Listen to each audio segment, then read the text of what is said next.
Hello, everybody, and welcome to NASCAR's Inside the Race. I am Alex Weaver, and obviously Steve Letarte last week in Chicago told me he was passing the baton over to me. He was dead serious. He's, I think, already boarded a plane.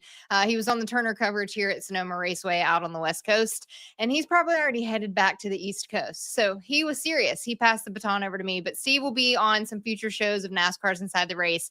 He'll also be joining me to co-host, so don't you worry, you're going to get your Steve Letarte fix. But I am taking over the reins for today's episode.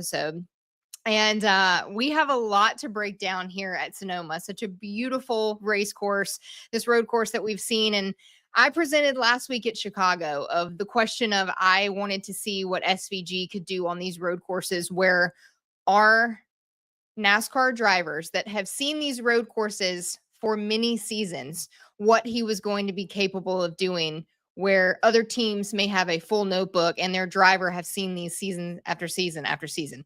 It was another road course, another week of Shane Van Gisbergen, absolute domination. So we're going to get into how Shane won the race. Obviously here on NASCAR's Inside the Race, we break down how the race was won. We break down how the race was lost.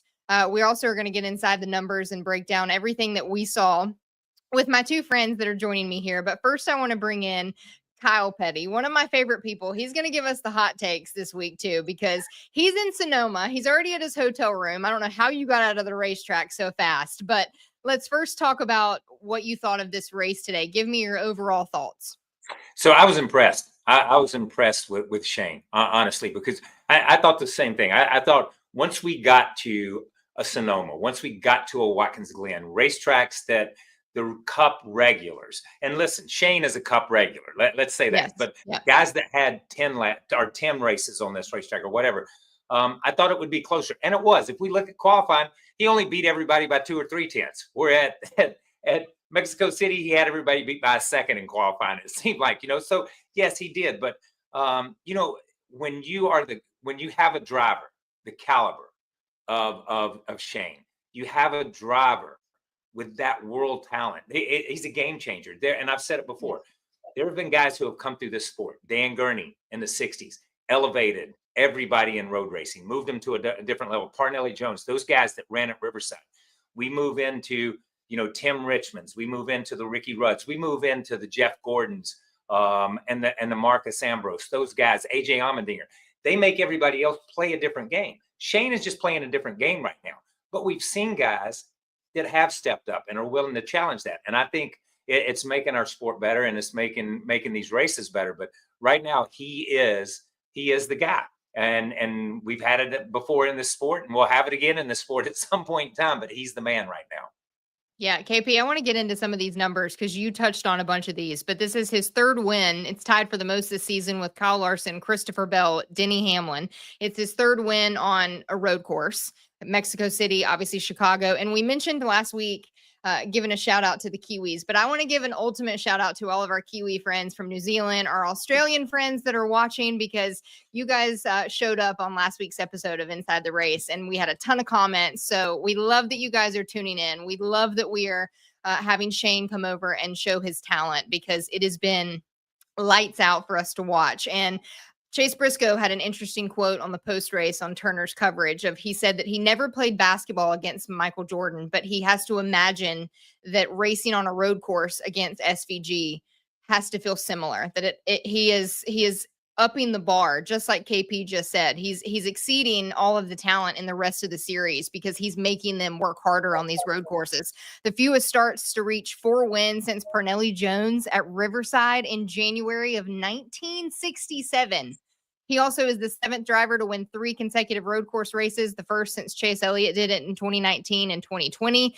He's won the last 3 road course races from the pole, tying the Cup record set by Jeff Gordon between 1998 and 1999 for most consecutive road course races won from the pole. So let's bring in our crew chief now, Todd Gordon. Todd, we mentioned these stats, and KP already talked about the talent of SVG, but as a crew chief, what are you seeing from our Kiwi friend behind? It's just lights out every time he steps on a road course.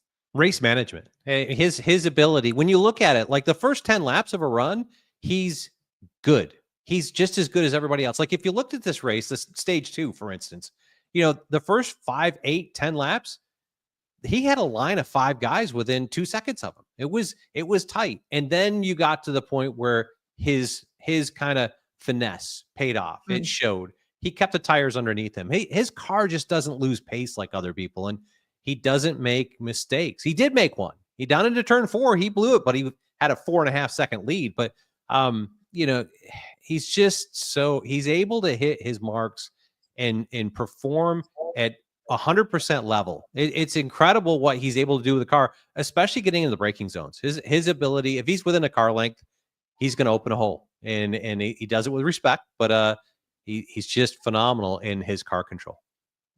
I am in a radio room here at Sonoma Raceway, and Shane, he's walking through the garage and doing his little victory tour, coming up to the media center. So if you hear fans screaming, it's because Shane is like walking around just celebrating right now. But he's such a cool, calm, collected outside of the race car. I mean, he's just the coolest dude. He walks with his swagger around the garage, but then he hops inside of this race car, and it's the mentality, KP, that we see of like almost a Joey Logano. We saw it with, Jimmy, where they're nice guys and they're personable and they're friendly and they have these great quotes when they give their pressers in the media center, but then it's just lights out when they get inside of a race car.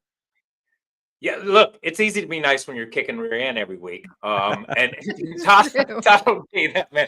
Winning solves a lot of things, and we've seen this. We've seen Shane, and I've seen Shane in a few interviews and some things and heard comments. He can get frustrated. He's been frustrated on the ovals because the learning curve has not come as fast. And listen, and I've heard this all week. Well, he's only winning on road courses. Okay, so Larson only wins on ovals. What's your point? You know what I mean? You're winning races. It's that kind of thing. But he does. He has that quiet confidence. And I think we heard during the broadcast where he told the guys he just made a mistake. I think that's what we see from Shane. And what I watch when I watch him as a driver, and you're watching a Chase Briscoe, or you're watching a Chase Elliott, or you're watching the guys that are up on the wheel trying to catch him. They are sideways. They are overdriving corners. They are missing their marks. Shane never misses a mark on entering the corner, and he drives a car straighter up off a corner on a road course than anybody I've ever seen in the last 10 or 15 years drive up off a corner. He plants it, and it goes straight. He doesn't try to swing out. He doesn't change his line ever. So to see that one mistake, I think that lets us know he is maybe invincible at some point in time. It's just right now he is spot on his game. And I agree with Todd. I'm going to say this. Todd talks about car management and race management. The crew never puts a foot wrong either. Crew chief never makes a bad call, never puts him in a position to have to overdrive, to have to catch up. It is a solid plan, and everybody executes 10/10s. And I feel like last year when SVG was running a partial schedule, they made some mistakes on how they called races. They put him in more vulnerable positions where he had to be more aggressive and put him there. I think that Steven Doran has done a good job of understanding, hey, I've got the fastest guy. We won the pole. Let's take advantage of that. Let's keep our track position. He didn't pit. We had that split there at the end. You saw it was a split strategy, and Chase Elliott came and got tires, made it back, so you could go either way. Steven didn't put him where he had to drive back through the field. He knows that his guy's great at managing races, left him in a position to be successful. Yeah, Todd, let's continue touching on that a little bit, because obviously we come to a road course and it's completely different for crew chiefs here when they're calling the shots on pit road at a road course. But you mentioned that late pit decision.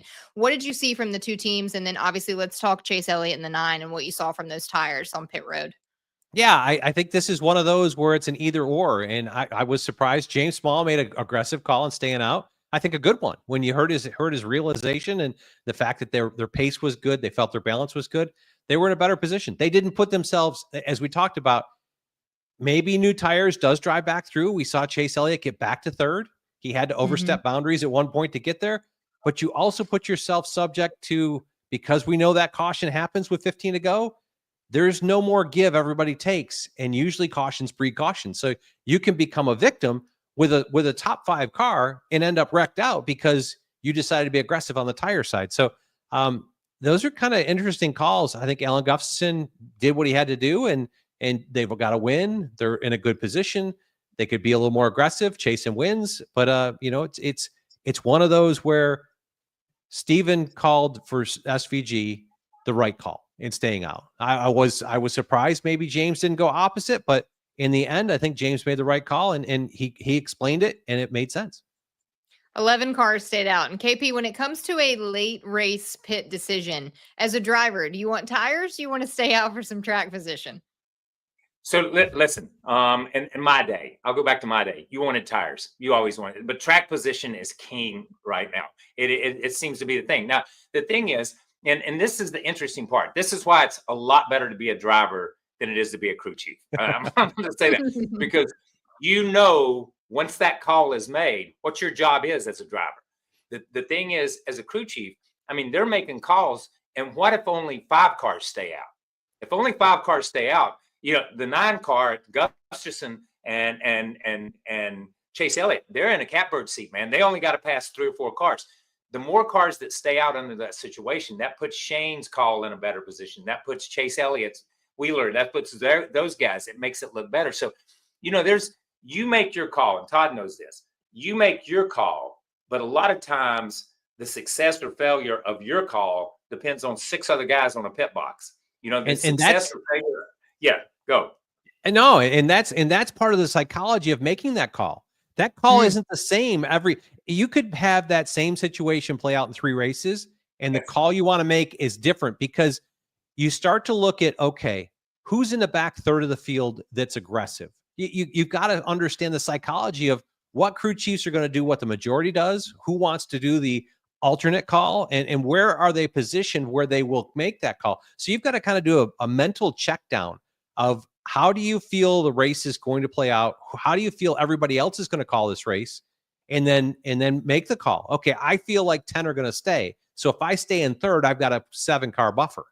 But if I feel like I've only got 6 going to stay and I'm going to be third, I've only got a 3-car buffer. That's a different call for me either way. So there's some kind of psychoanalysis of other teams as to how you make that call and what ends up being the right call.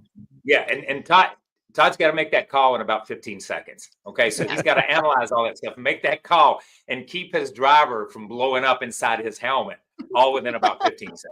Well, what you should be doing is actually every lap you start having the conversation with the engineers under green, because there's nothing you can do at that point. You've made your last call. Okay. So if the caution falls, what are we doing? Who do we feel like? You've had that discussion kind of rolling and where they are. And then you just kind of box up all those thoughts into that 15-second call.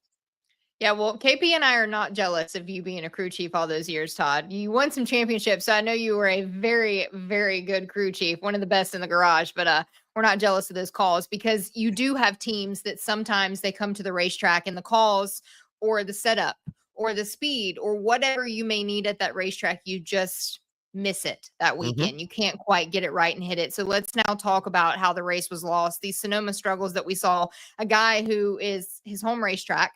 He's from right down the road in California. He has drank many glasses of wine here at Sonoma in Victory Lane, but Kyle Larson, the 5 team, had some struggles today. Todd, what'd you see from them? It seems like they've just been a little off the last month, actually.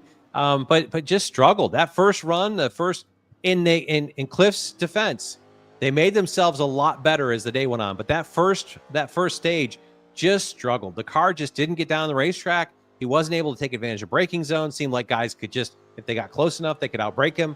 A tough day for them to start with, but this is why you don't ever give up on it. I mean, Cliff gave that great kind of speech at the Coke 600 one year that they've been on fire and everything else are halfway through it. Let's just focus forward. He always looks out the front windshield. He worked in their car. He got themselves back in position. Ultimately, I think they got jingled up in one of those cautions there late, got spun around, but they actually worked their way back into a top 10, top 15 car, but didn't make it back. You have those days, especially at a place like this, that the pace was so far off what people expected coming. We were 2 seconds off the pace we had last year here on new asphalt. Wow. Interesting. I did not know Kyle Larson qualified outside the top 10 in the last 4 races. It's this first time ever since joining Hendrick Motorsports. Our friends at Racing Insights are popping that up for us. So KP, where do you think the 5 is at right now? What's going on in the summer of Kyle Larson?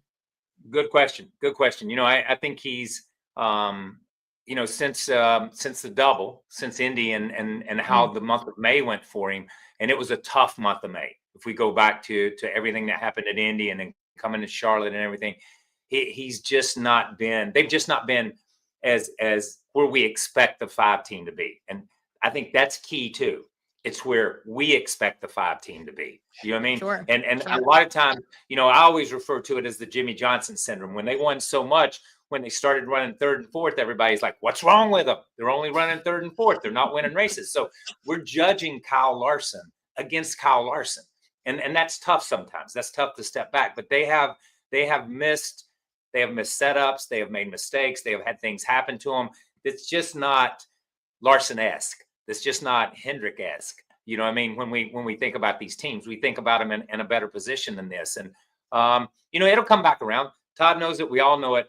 Racing is a cyclical sport, man. You are king of the hill for 3 races, and then that streak goes cold, man. That streak goes cold. And it was funny. I was thinking about it as we were watching some of this. I mean, we had already engraved the trophy with Christopher Bell's name on it when he won 3 in a row earlier in the year. And It's like, some races recently, he's still running the top 4 or 5, but it's not the Christopher Bell that we saw earlier. So it's a long season in this sport, and you just gotta trudge through the low points. A little bit of humble pie in the middle of the season is usually motivating to get you energized and work harder coming forward to the playoffs. I mean, if you look at the Penske, they've won the last 3 championships. Team Penske has. They don't dominate the summer, but they come on and turn it on at the right time. I don't think we should throw out being worried about the 5 team. I think this is one of those lulls, and somebody like Cliff Daniels and that whole 5 team, they're going to be motivated to come back and prove that they can still do it. And that may turn into the right time for him. Yeah.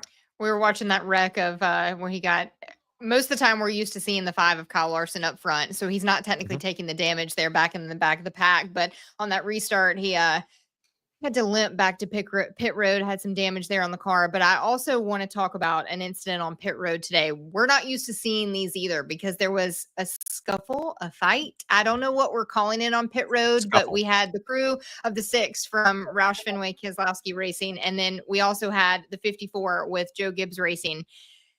Let's see if we can pull up some of this footage here from pit road of what we have, because the teams do have cameras. Obviously, they're able to go back and watch these. Some of it was posted on social media. So, Todd, as a crew chief, you see these shots every single week. You're watching what your pit crew is doing on pit road down there. So, what did you see with the 54 and the 6?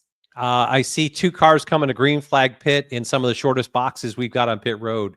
And that means that you end up, I always talked about pit crew guys, you're playing in traffic. And that's where you're at here. If you look at it, there's one tire carrier that has to carry 2 tires. And he's standing kind of sideways. And that leaves his tires out exposed. And as you watch here, as you watch this video coming in, Ty Gibbs it looks like he's tight there. But getting fuel in these cars is a limiter. So he needs to get the rear of the car in and point it out to make his pit stop as fast as it could be. Ty comes through, actually makes a little contact with the outboard tire. It kind of spins his wrist, the tire carrier's wrist around there, and puts him a little behind. I think the tire carrier actually could stand to not be so wide, understanding that he's got the car that's in the box in front of him coming in right in front of his car. He's got to make himself a little skinnier so that he isn't put behind in that situation. And when you are carrying 2 tires, Todd, correct me if I'm wrong, but you are allowed to be over the wall and start earlier than the rest of the crew, correct? Yes. The person, if it's a changer carrying his own tire, or as most everybody does, the carrier that carries 2 tires, you're allowed to have 2 feet in the box, but you've got to be close to the wall. You got to be basically like, it's almost like touching on bag, but you're not. You've got to be in a position that's as close to the wall as you can be, but be down in the box. And that's where he was. But he was standing looking down pit road, and he's 2 tires wide, which is half a pit box. And Ty Gibbs is trying to get in and get close to his fueler. The boxes are short. So you've got to kind of use up the box behind you to get yourself pointed in the right direction. Obviously, it was posted on social media by RFK as well, because they wanted fans to take a look at it for themselves, because it was talked about on the broadcast. We heard that pit crews were fighting on pit road. NASCAR did take a look at it. They didn't think that it was worthy of a penalty. No fine. They said it was clean pit stop. KP, you agree with that? Yeah, I do. And I think Todd nailed it. When you have this short of pit box, when you have 2 guys who coming in at the same time, coming in nose to tail, coming in the same time, pit boxes the way they were. I think this is almost a non-story if they hadn't run into each other on the racetrack the lap before that. I'm not sure we would have seen the tempers. I'm not seen we would have seen any of this happen, because this happens on pit road a lot. People get bumped, people get moved, people have to adjust, and I think it's the timing. It's the perfect storm here. But I think Ty had to be in his pit box, had to get in straight. When you've got a short pit box, the only way to get in your pit box straight and close for fueling and give the tire guys room is to come in the back door, to come in that back line completely straight into that back line. And when you see Ty comes in, he comes through the 6 box into his box straight. And so there's I don't have an issue with what Ty did. Now, I don't really have an issue with what the tire carrier did either, because he's a little upset. He should have maybe kept his tire out of the way. I don't know. Listen, it's been a long time since I was a pit crew guy, and I got hit all the time carrying tires for my dad. And that's just the way it was back then. And we didn't have pit road speed back then. So let's go back to that. So that was really crazy. But I got hit multiple times in my career as a tire carrier. And finally, Inman told me, Dale Inman said, hey, he's focused on his pit box. That driver's focused on his box. He's focused on that sign. He's focused on, you stay out of his way. And that's what it kind of boils down to sometimes, it was my job to stay out of that guy's way. So I look at the tire carrier and I'm like, yeah, you're a little bit far out. You're a little bit in the wrong place. You're a little bit, but he adjusted. And I thought he adjusted great. They still had a great pit stop. Nobody said anything about the pit stop times or whether it slowed them down, because it didn't seem to. They went right back out in the same position. It was just everything that we wanted to talk about was what the guys were doing, pushing and shoving on pit road. And to me, that's a non-story too. Well, I can tell you who I don't think I will find at the winery tonight, and that's RFK and JGR hanging out and drinking some wine in Sonoma, because they did not have a good day on pit road there beside each other. But let's also talk about another team who had a little bit of drama. KP, you want to break down this trackhouse drama that we saw on the racetrack? Yes. So I thought the trackhouse drama was a little manufactured. If we watch Ross right here, as he gets there, he's sideways right there. You see the roof flap or the hood flap come up on his, as he breaks right about here, he's sideways. And Todd can speak more to wheel hop and that type of thing, but we used to see you get into the corner too quick. You used to see things happen, but he's already stepped out and he's turning back to the left when he gets into to Daniel Suarez. So to me, there's things that happened during this race, and there was a lot made out of it on TV and a lot made out of it probably on Twitter or X or whatever it is. But honestly, it's just racing.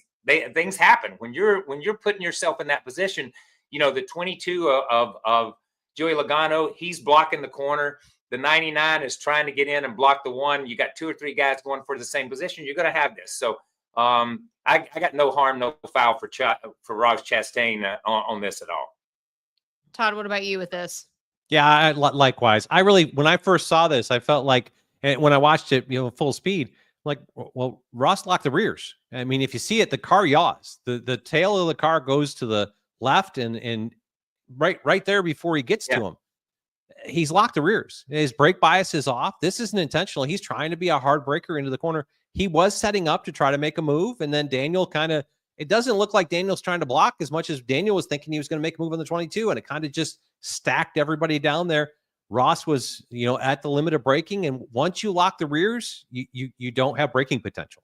Once they're sliding, you're not going to slow down like a car that's not sliding. So, I don't think it's anything other than just 2 guys going for a hole, and the guy in the back, he exceeded his braking limit.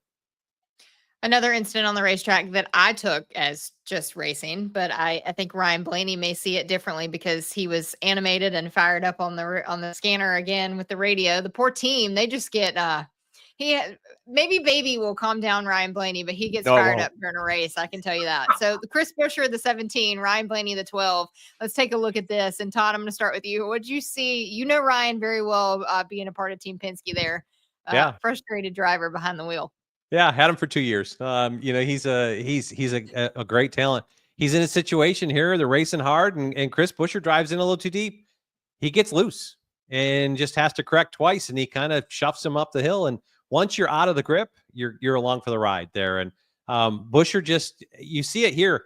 You see the flames right there. If you back that up and see that, that's where he realized he was too loose. As he comes to it, You can see right here, see a little flame right there. That's because he's already figured out he's loose and he lifted out of the throttle, but it just doesn't recover from that. He's still loose. He's got the rear sliding around and it comes up and he ends up just trying to counter steer it, makes a little contact with Ryan, sends him out in the weeds, kind of gets himself gathered up, but at Ryan's expense. Yeah, that's a good shot right there, breaking it down kind of frame by frame. But KP, I can't even say the explicits that Ryan Blaney said on the radio because my mom's watching and I will get in trouble as a Southern gal. But what did you see from Chris Buescher, Ryan Blaney, and do you agree he should have been fired up? Yeah, listen, anytime you're the guy out in the weeds, you're fired up. That's how simple it is. It doesn't make any difference. If you're the one that suffers the most damage, you're fired up. No matter who caused it, you can go back and watch it 1,000 times and see where the mistake was made and understand it wasn't intentional, but you're still fired up because it took you out. It changed your day. It took you out of the race. You know, those guys were so much out of the gas and so much out of shape, and it doesn't show it. But while they're outside trying to gather all, they get passed by 1 or 2 cars before they ever get to the top of the hill. I mean, that's how far out of control that Buescher was at that point in time. So Blaney had every right to be fired up. At the same time, it was just hard racing, and they just ran out of room in that corner. And you saw, as Todd said, you saw the flames. It's like when they got to the corner, he realized he was loose. He realized that inside wall was coming up, and it was going to get tight right there, and he was going to have to put more wheel in it. It was going to get looser. So he rolls out of it, but it's almost too late at that point. And as you watch, if you watch the kind of ending restarts, Buescher really struggled with rear grip when he fired off on restarts. It was a couple laps, and they interviewed Scott Graves on the TV broadcast, and he talked about that's his crew chief, Chris Buescher's crew chief, and he said we just kind of have to maintain for a couple laps till our tires come in. He just didn't have any rear grip in his car for the first 2 laps on cooler tires, and ultimately cost Blaney a situation. D'Lo, our producer, can we pull back up the Racing Insight stat of Ryan Blaney? I think it's at his 7th DNF of the season. When you look at this, Todd Gordon, more than any other driver this season, worry you? I mean, he's locked into the playoffs. He has won. He's made it to victory lane this season. But what does that 7 DNFs tell you? Yeah, I feel like those are all they're execution pieces in different places. Much like we talked about earlier, they've had speed. If you look at this 12 team, they have speed. And that's the elusive part. The other pieces, now 2 of those are motor failures of those 7 early in the season. They had one at Phoenix and one a couple weeks later. They've had different situations. They've got things that they need to clean up. It's some of it's being aggressive, and Jonathan's been aggressive, and that's what makes them speed. So this one here, I don't know that. I think it speaks for they've got to clean some things up. But if they clean things up, I think they're a title contender because they've got speed. That's the elusive piece. Team Penske is a title contender. Don't count them out until Elvis has left the building there in November at Phoenix. But KP, let's now take a look at, this is our last of the Sonoma struggles before we go into the Ty Dillon Cinderella story of it all. That's just going to shock the world in the in-season tournament challenge. But this wreck with 10 to go that we saw there in the closing laps on this final stage, let's play the video, have KP break us down on what we saw in this wreck. Where's it at? Let's see if we'll get it. I don't see the video. I'm not controlling these. My hands are clear of the keyboard. D'Lo, we're going to throw this up. But with this wreck with 10 to go, obviously this is kind of what created the last little bit of the chaos. So KP, do you just remember what, here we go. Let's break it down. All right. So we have we are packed house in there on the restart. Yeah, and that's it. It's a packed house. The 9 gets out of shape right here, which bunches a lot of people up. But this is, and we see the 4 of Noah Gragson get spun, but he gets spun from about 8 cars back because it's that accordion where he gets hit, he gets hit, and all the energy goes into Noah and spins Noah around. Now, and because you see the 9 right there, he's out of shape. They're backing out. Now it went from 2 wide to 3 wide, and as we see right here, that's Noah with the 7 car of Justin behind him, and then there's the what is that? The 6 and the 5. They're all run in there. And all of that energy goes into Noah. He's around all of a sudden. And then we see the 43 got spun right in front of that. But it just, when you have that type of pack and you're going into that type of corner, look at the overview here. For me, it's like being at Walmart on Black Friday and everybody's looking for a parking place. And that's kind of the way it is. You know what I mean? Everybody's jamming in one place. and it absolutely changes the day for a lot of these guys, because here's the thing. With 8 or 10 laps to go, you're not going to make these positions back. And that's where that frustration, and that's why after that, as Todd has said before, cautions breed cautions, and we see more and we see more, because people that were running 12th got kicked back to 18th, and they want to get back to their 12th, and they're mad at the guy that passed them, and they're mad at this. But that's the nature of this racetrack. And this, let me say this, I'm going to get on a soapbox here, because of this type of racing. 5 or 6 years ago, we heard from the fans, we need more road courses. This is the short track racing that we've all been dreaming of. Running, jamming, slamming, people knocking each other out of the way. Now, all of a sudden, we have a lot of road courses. And in recent weeks, all I hear is, we have too many road courses. We need to get rid of them. So, this is what this racetrack gives us. Watkins Glen, we don't get that a lot at this place, in some places, but man, it is what it is. When you run these cars, I was at the racetrack today for the first segment of the race, and I was blown away, Todd, blown away at how close, even though SVG drove out to a lead, how close and tight the pack was from the first car. You could stand by the racetrack and wait for 10 or 15 seconds, and all the cars were by, and then you could have a conversation, and then they would come back by. In the past, you didn't get that out here. They were spread out all the way around the racetrack. It's a tight pack. Yeah, it is. And this is that crew chief nightmare of okay, the caution came out with 14 or 15 to go. What do we do? And it's compounded by the fact that you took really fast race cars, put them on tires behind guys that stayed out. So now you've got guys with speed, with a speed advantage of new tires, trying to push their way forward. They know they've got 10 laps left to go. They've got to go. So they're not going to give anything. And that's part of what happens here. It's everybody being on full aggressiveness here, because you've got to take advantage of those tires, and you've got to get through some guys that are playing defense because they're on older tires. And ultimately that was what ended up costing Noah Gragson. Yeah. I'm glad we showed that last shot.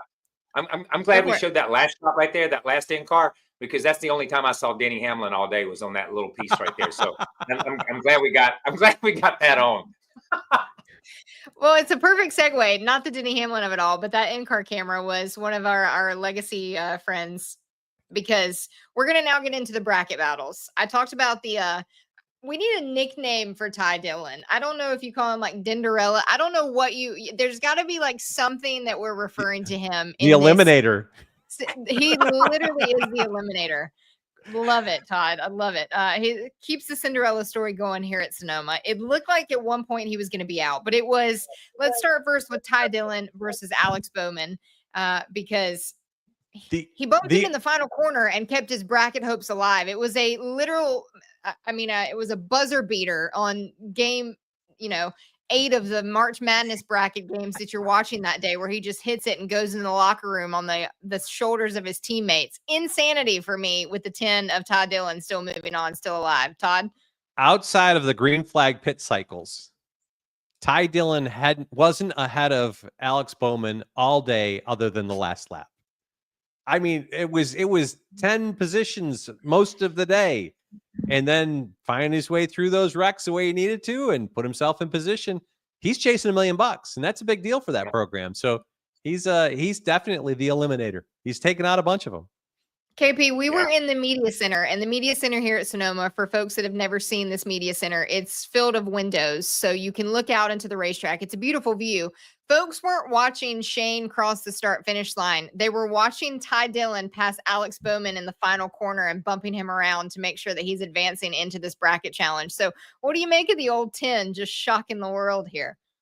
Listen, this is what's great about when you watch college basketball, when you watch any type of playoffs. It's that Cinderella story. It's that underdog. It's that person that everybody had him out in the first week of the brackets. Everybody had him gone to the house. And here he has survived to the round of 4. So it goes through that stage of shock, to that stage of disbelief, to that stage of, I'm pulling for this guy. I am pulling for this guy. This is my guy to win the whole thing. So when you watch it, it is, you want him. I tell people all the time, this is what I love about our sport is, you get somebody like Shane and he's winning races.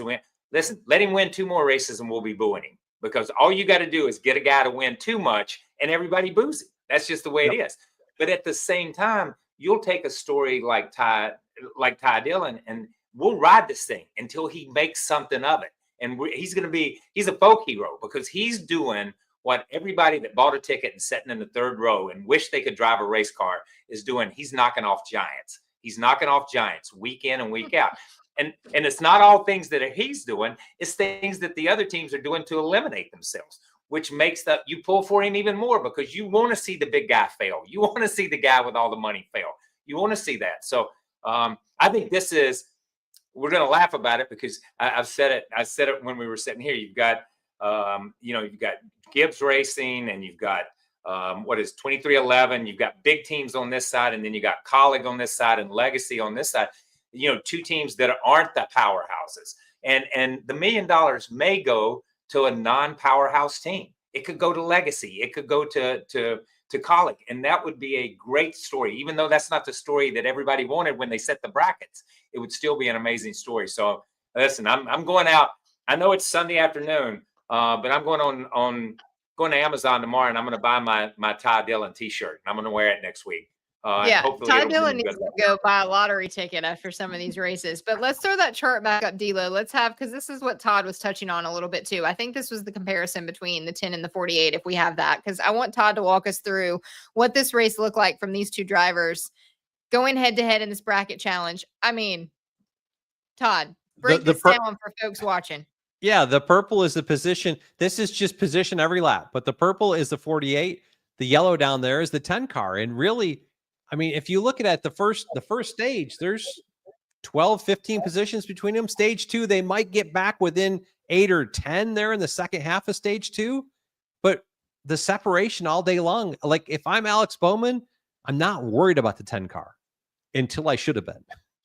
Yeah. It's just they kind of put together. Ty Dillon did a good job of getting through the chaos of those wrecks, and that put him in position to get close enough because he was able to get through those to put him in a position where he could take advantage of making that late run down into turn 11. And I don't blame him. I would be upset if he didn't do that.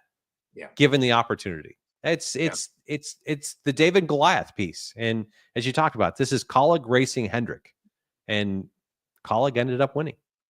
Yeah. Ty Dillon finished this race in 17th. Alex Bowman finished in the 19th position. 2 spots separated those guys, and Alex Bowman going on to still contend for $1 million. But let's talk about the other matchup that we were keeping our eye on, because this one was between teammates. We had our Legacy guys that were going after it with John Hunter Nemechek and Erik Jones. It was Nemechek who took this one, but this one was a close battle. So KP, the Legacy guys, when you go after a teammate, man, you got to have some more bragging rights when you're in the team meeting on Tuesday. Yeah, but that's all you get because Legacy's still a winner. And that's the deal, and that's what they talked about all week. They were going to come out of this race as a winner one way or the other. And I really felt like Nemechek fought back from a lot of stuff. He had damage. He was in a spin. He had some things happen to him. And Erik just never got on track. Erik never got on track from the stage 1. I think he run 31st, 32nd, 33rd. If you looked at that chart, he never really made a lot of progress early on. They put him in position through strategy and put him into position on the racetrack a couple of times, but John Hunter kept driving through the field, and the better car of those 2 cars today did finish ahead and does move on. So, but again, Legacy's the winner. When it's an internal battle like that, it's intramural, but you win either way. So they were winners either way. Yeah, Todd, we're watching. Nemechek finished 28th, which was 1 spot ahead of Erik Jones there in 29th to advance to this Final Four in this bracket. But, I mean, what'd you see from John Hunter to get it done and make his way around Erik Jones today? Overcame. I think both cars had to overcome challenges during the day and being involved in different situations, and that just keep plugging forward. Just keep working at making the best of your day. And that's what ultimately they got down to is they got down to the end, and he took advantage of an opportunity that he was racing with his teammate.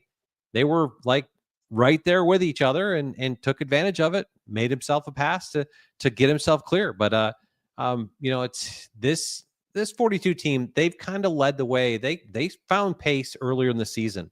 I think they were the first of the two of Legacy, and Legacy has turned a corner. I feel like they're on an upward trajectory, and they're putting some things together. Obviously, 28th and 29th isn't where you wanted to be, but they recovered from what was a tough day to race their own teammate and put John Hunter in the race against, the Goliath killer of Ty Dillon.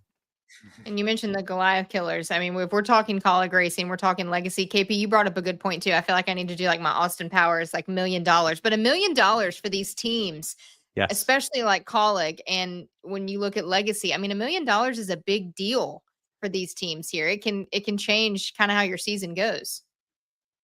Yeah, it's real money.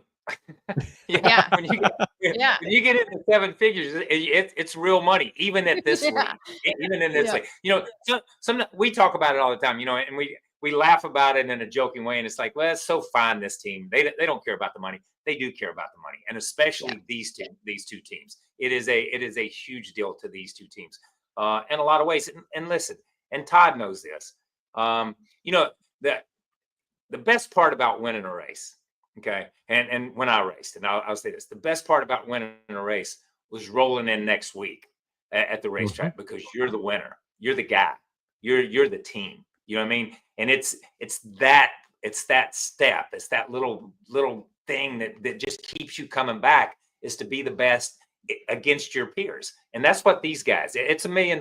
Yeah. But to show that colleague and legacy can run with these guys and advance and move forward, that's a big motivator for both of these teams, I believe. Well, and think about the PR that the colleague gets out of this. Colleague is getting like front page. We're talking about him for running 8th, 20th, and 17th.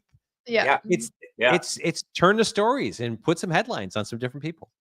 Yeah. Let's throw that comment up from Gray again, because I just want Kyle Petty to address this, because Kyle Petty has been a part of racing for decades. His whole family about NASCAR coming alive. KP, where has Gray been for the last, 77 years? But I kind of agree with that. Listen, this year has been an exciting year. No, I'm just saying this year has been a really good year. Yeah. When you look back at this year as a whole, and let's go to Christopher Bell winning 3 in a row. Let's go to what Kyle Larson's done. Let's go to Denny, chasing 60. Every time Denny sets in a race car, it's a story for me, because 60 is a huge number, and it's going to be a huge number.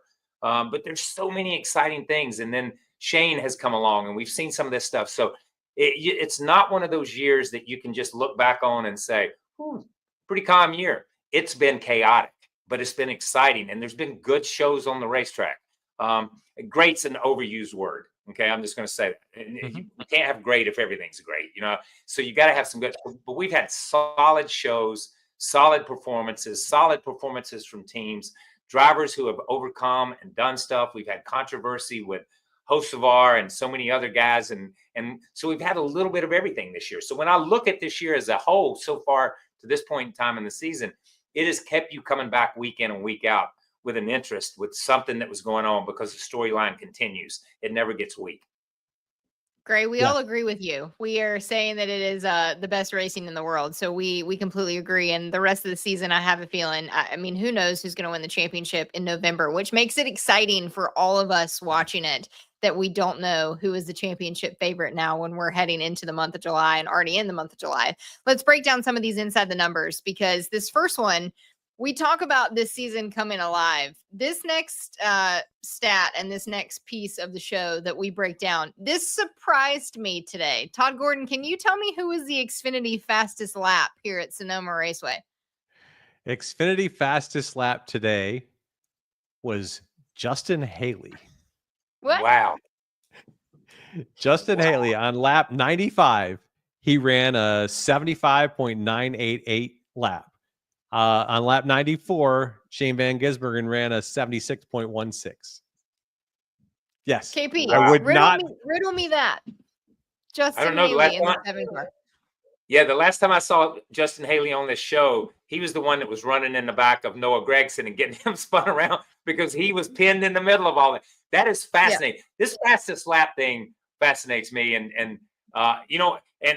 listen, as long as long as you're in the lead lap. I didn't like what Larson did when they set the fastest lap. I don't like that. I think you got to be in the game to set the fastest lap. But good on those guys.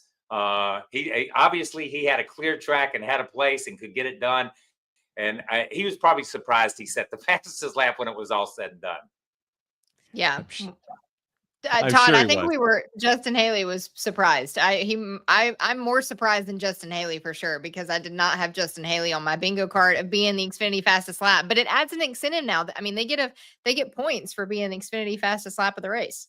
Yes. Yeah. There's a point attached to that. And how many times have we seen 1 point be the make or break of different situations, whether it be making the playoffs, whether it be around, going forward in the playoffs?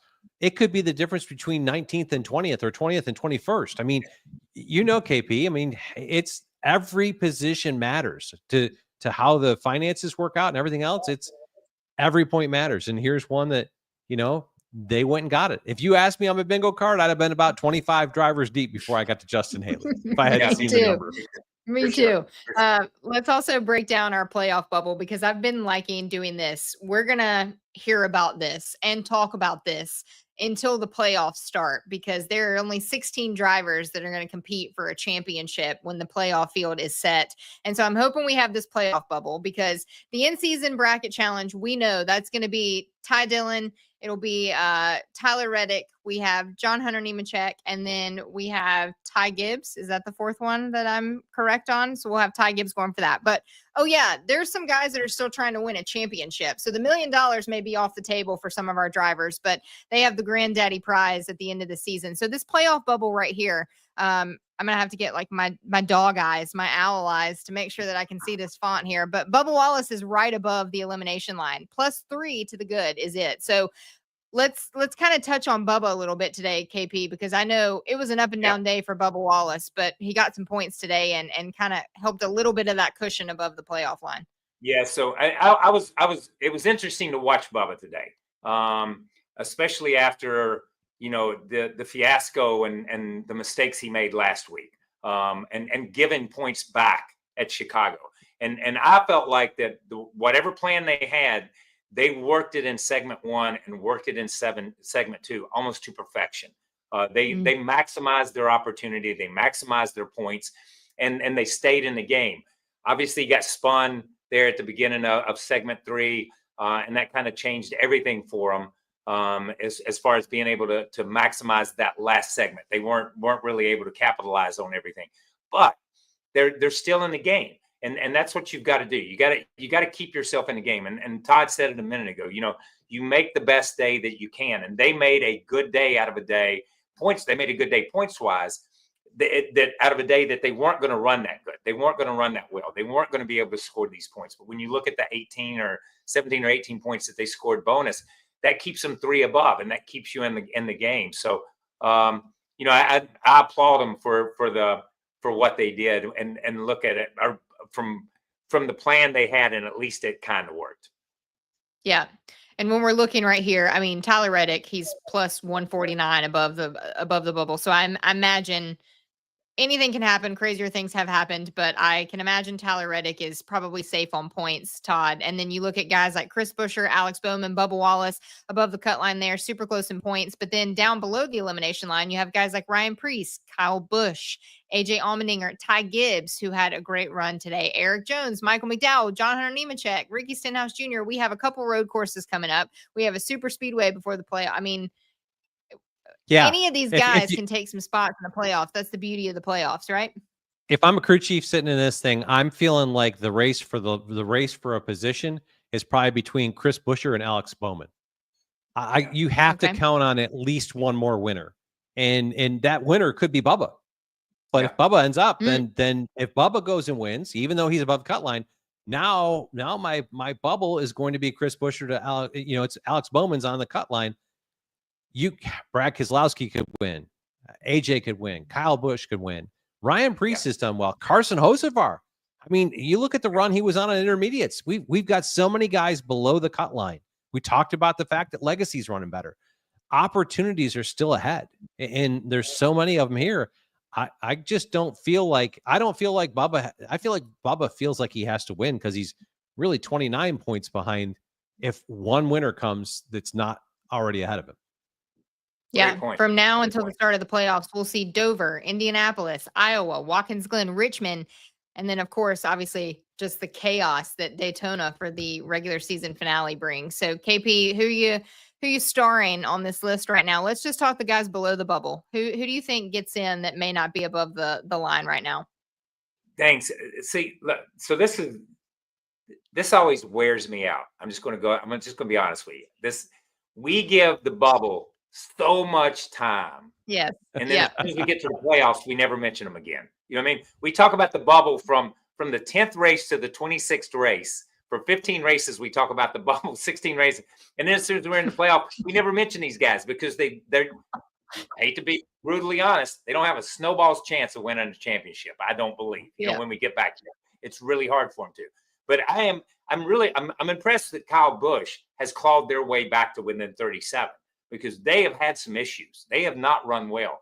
And Kyle sometimes just puts that car on his back and makes something out of nothing. Sometimes he steps over the line and puts it in a bad situation, but he's given it 100% all the time. So, I look at those guys, but it's the same thing. Ryan Preece has run incredibly well at a lot of different times, taken himself out, made mistakes. And that's the deal. When we get back to this group of drivers, when you get back to Preece, when you get back to AJ and Ty Gibbs and Erik Jones and Michael McDowell and even all the way back to Carson, these guys have a tendency to be in the game, but somewhere through a pit call, through something they do on the racetrack, they take themselves out of the game. They beat themselves more than they get beat. And that's just brutally honest. I'm sorry. It's kind of like what Todd said earlier. Last year, when SVG ran so well, they took themselves out because they weren't used to running up there. They weren't used to being in the heat of the competition.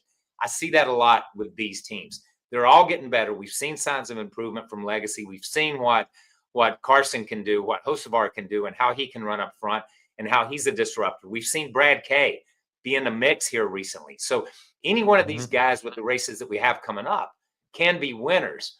But being a winner and moving on in the playoffs does not mean you're a championship contender. But what it does do, it knocks out one of these top teams. It knocks out a 23-11. It knocks out, a Hendrick team or one of these teams. And that is a game changer when we get into that final group of players. It's when you start knocking the big names out of there. I'm really curious to see how the 54 team continues to evolve with Chris Capehart's bigger stance in the impact of that team. And not from Tyler Allen does a phenomenal job. I think for a rookie crew chief, he's done a great job. I think this just gives Ty Gibbs a father figure, a larger voice, somebody who's been there, who he has to have confidence in because he knows how to win. He's won a lot of those 60 or 50 some races with Denny. I'm interested to see how Chris Capehart can help this group mature. And if they've got speed, as you talked about, Kyle, they just haven't put it all together. I wonder if Chris can be that kind of calming voice influence that lets them put one together in the next 5 or 6. Great point.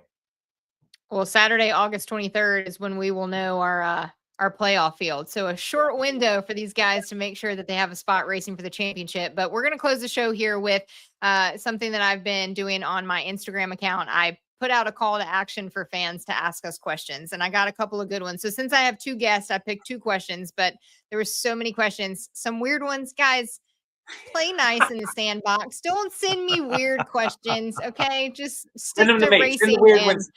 Send the weird ones to me. Send them to KP. All right. So for this first one was for Todd. It came from a fan of NASCAR's, obviously James on here on Instagram, asked me the most challenging part of calling a race on a road course. Oh, I think is identifying what your day looks like. And we saw a little bit of this in stage 1. KP, you talked about it with the 23 car of Bubba Wallace. Fact that they stayed out and got stage points. They got 15, 16 something stage points between the 2 stages. How you want to approach your day? Do I feel like I'm chasing the win today, or am I going to resound myself that I got to make the best points stay out of this, or steal a playoff point? We saw Ross Chastain and Phil Surgeon. Phil actually made the comment, we can't beat our teammate. I'm going to stay out and get the stage win. I think Mhm. those are the pieces you've got to be ahead to understand where you want to be and how you can call your race, because road course races you can call differently, and it can be a good points day and a decent day, or it can be you can chase a win. But if it's out of reach, how you call it will be different than if you've got a car like Shane Van Gisbergen drove. Yeah. Listen, we say that's great analysis, and that honestly it is, and it's great advice, because we say this all the time. But You know, I know that we have talked on the fans having an opinion, which they rightfully should. We do this all for them, but they wanted more road courses. Now, sometimes we hear that there's too many road courses. So the question from Jax Fry 9 on Instagram was for both of you: what is the ideal number of road courses on the schedule?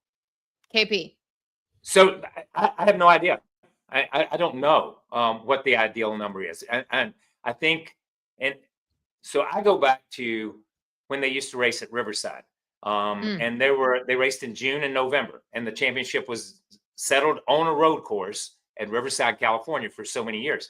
There were years they raced at Riverside in January, June, and November. Okay.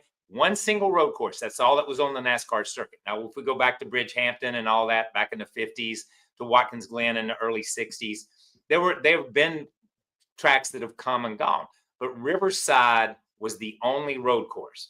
Then when they closed up Riverside, we would go to Watkins Glen. Then we add Sonoma. And we've been around everywhere. They added road courses, let's be totally honest, because of the fan council that I always hear about, and because of fans, because you scream for it. And now you're screaming, we don't want them. I don't know. We are an oval series. Our roots are in oval series. It's in the short tracks of America. It's in the dirt tracks of America. It's not NASCAR's roots are not in the road courses of America. But I think what the road courses do for us is it allows us to bring in world-class racers like Shane, like Juan Pablo, like so many other guys who have come from different formulas to participate and show their skills. And it's allowed our drivers to show those skills against those. It's more of a well-rounded, from a road course to a half mile to a 3/4 mile to a mile track to a 1.5 miles to a 2 mile asphalt to a 2.5 mile super speedway.